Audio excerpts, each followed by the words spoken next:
The Duplicolor Bed Armor, What's in Your Bed promotion has launched and continues until August 31st, 2010.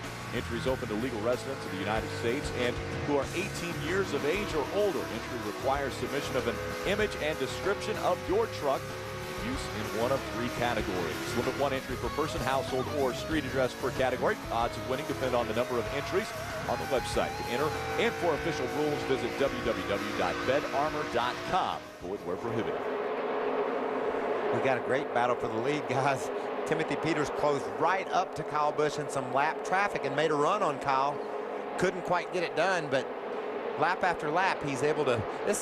This track is so line sensitive, Phil. We talked about it being momentum. So if you miss your line a foot or two in the center of the turn, it hurts you all the way down the straightaway. And we've seen both these guys miss their line.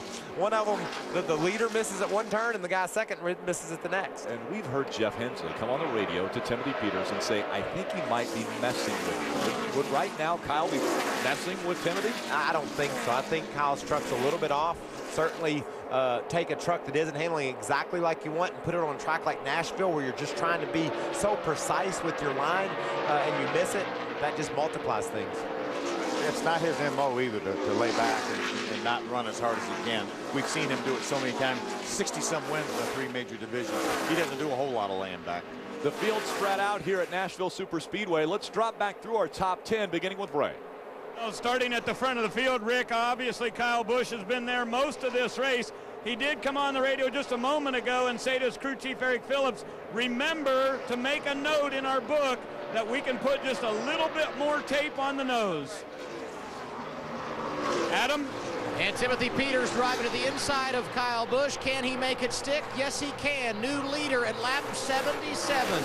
A moment ago, Rick Allen upstairs talking about Kyle Busch and is he messing with driver 17? Jeff Hensley, the crew chief for Timothy Peters all night long, has been practicing patience, saying don't let Kyle Busch dictate this race. You take care of your equipment.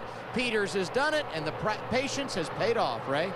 Moving back through the field just a little bit, Adam, we'll go to the 33 of Ron Hornaday. They want to go back to the way they had the air pressures whenever they started this race. He says that the truck is very, very loose on entry. It's okay through the center, but they need to go back to the original air pressures. As I told you about the changes, that the truck right behind him, that's his boss, Kevin Harvick, hopes to make when we get to the next pit stop. A wedge adjustment. They'll take that wedge back out and a little bit of air pressure in the right front. Adam?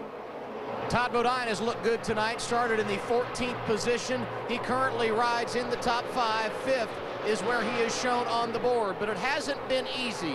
He was loose on the first run of the night. They made adjustment under that first pit stop back at lap 34. He was loose at the beginning of this run, but now he said the truck is tightening up. No doubt crew chief Mike Hillman Jr. has his work cut out for him, Ray. Remember, Adam, earlier I told you that Kyle Busch was given some numbers on his tightness or looseness. We've also gotten those same adjustments from Matt Crafton. He said it's a 3 tight off and probably a 4 on tight going to the entry. So they'll try to make some adjustments from crew chief Bud Haefele. Number 51, Eric Almirola, rolls along in the 7th position, right behind Crafton right now.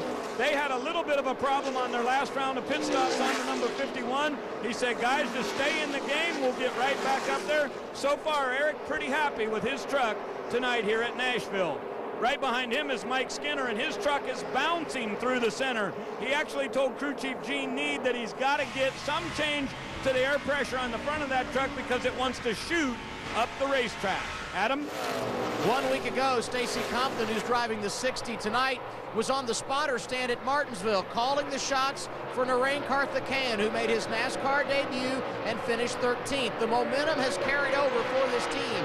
Compton just came on the radio, said, I am great in turns 3 and 4, but loose in 1 and 2. After starting in the 17th position, 81 laps in, Compton finds himself in 9th. Ray?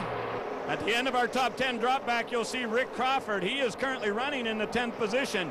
Last year, they used chassis number 22 at all of the mile-and-a-half racetracks. This year, they've gone back to a little bit older truck. He said he wants to run on all the intermediate trucks with this particular unit. It's number 21. They put a brand new body on this truck at the beginning of 2010. Guys? Yeah, Ray, Adam, thank you for getting us caught up in the top 10. Again, we get a look at the 17 of Timothy Peters. He's got a second lead now over Kyle Busch. How did it happen? Let's look back. These guys have been dealing with lap traffic. It seems like every time we look up, they're 3 wide, losing the ground in the turns, and it happens again. You can see Kyle Busch exiting 4. He can't get that truck to turn well enough on the bottom. He pushes up, and here comes Peters on the inside. And the 46 truck of Willie Allen was really out of the way, but Kyle got to pushing up off the corner and had to get out of the throttle, and then got a little loose when he snatched it away from Willie Allen. That opened up the bottom of the racetrack for Timothy Peters. He took the lead. Now he has a 1-second lead over Kyle Busch. It seems like when you get out in clean air, you can check out. Worked for Timothy, that's for sure. But look, there's very little clean air out there, Rick. There he goes again, 3 wide down in the corner, passing some lap trucks. Our first pit stop came on lap 32. We're closing in on maybe our second round of pit stops. Could they be under green flag conditions? We'll have to stick around to find out.